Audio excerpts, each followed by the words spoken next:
స్త్రీలు ఈ 3 రహస్యాలు భర్తకు చెబితే ప్రమాదం తప్పదు. స్త్రీలు ఈ 3 రహస్యాలను తమ భర్తలకు ఎప్పుడూ చెప్పకూడదు. మిత్రులారా, భార్యాభర్తల మధ్య సంబంధం చివరి వరకు శాశ్వతమైనది. వారు కలకాలం సంతోషంగా జీవించాలంటే కలిసి ఉండాలి. వారు ఒకరినొకరు ప్రేమించుకోవాలి. అంటే భార్య తన భర్తను ప్రేమించాలి. ఈ 3 విషయాలను అప్పిటప్పి పంచుకోకూడదు. అలా అయితే పంచుకోవడం వల్ల సంబంధంలో చీలిక వస్తుంది. కాబట్టి రండి, ఆ రహస్యాలు ఏంటి?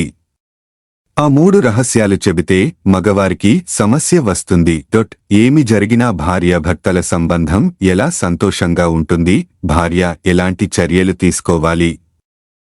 గృహిణి తన భర్తతో ఏమి చేయాలి? సరే, తెలుసుకుందాం. 1. ఒక వివాహిత తన భర్త ముందు తన చుట్టూ ఉన్న స్త్రీల గురించి మాట్లాడుతుంది. ఎప్పుడు చేయి ఎత్తకండి, ఆమె పక్కింటి చాలా అందంగా ఉంది. ఆమె అందాన్ని వర్ణించలేము అని భార్య తన భర్తతో చెప్పింది. మీరు ఇలా చేస్తే మళ్ళీ ఎప్పుడూ ఇతర మహిళలను పొగడకూడదు. అందమైన కుటుంబంలో పురుషుల మనసులు సంచరించడం ప్రారంభిస్తాయి. స్త్రీలను చల్లటి నీటిలోకి తోసేసినట్లే. 2. ఇప్పుడు భార్య తన భర్త ముందు ఎప్పుడూ ఇతర పురుషుల గురించి మాట్లాడదు. వాళ్ళు ఇలా మాట్లాడకూడదు. వాళ్ళు అంత పెద్ద పనిలో ఉన్నారు. వాళ్ళు బిజీగా ఉన్నారు. వాళ్ల జీతం లక్షల్లో ఉంది. వాళ్ల కుటుంబం చాలా బాగా ఉంది.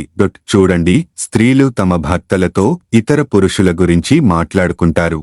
ఆమెను అవమానించకూడదు, ఎందుకంటే ఇది ఆమె భర్తను బాధపెడుతుంది. భార్యగా ఉండటం బాధాకరం, కానీ వర్తమానంలో జీవించడం కళ ఉండాలి. 3. వివాహానికి ముందు వివాహిత స్త్రీ జీవితం. ప్రతి ఒక్కరూ తమ భర్త ముందు ఏమి జరుగుతుందో వ్యక్తపరచకూడదు. జీవితంలో కొన్ని తీపి చేదు సంఘటనలు జరుగుతాయి, అంతే.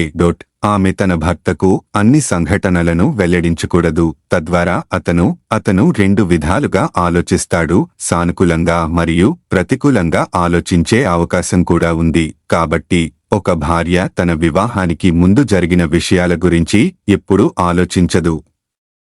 దానిని భర్త ముందు కూడా ప్రదర్శించకూడదు. ఒక భార్య తన భర్తకు ఈ 3 విషయాలను వ్యక్తపరచకపోతే సంసార సముద్రం నిరంతరం మరియు ప్రశాంతంగా ప్రవహిస్తుంది. దానిలో కొంత భాగం మాత్రమే ఉంటుంది. తేడా ఉన్నప్పటికీ అది కుటుంబాన్ని సునామీలా అల్లకల్లోలంలో ముంచెత్తుతుంది.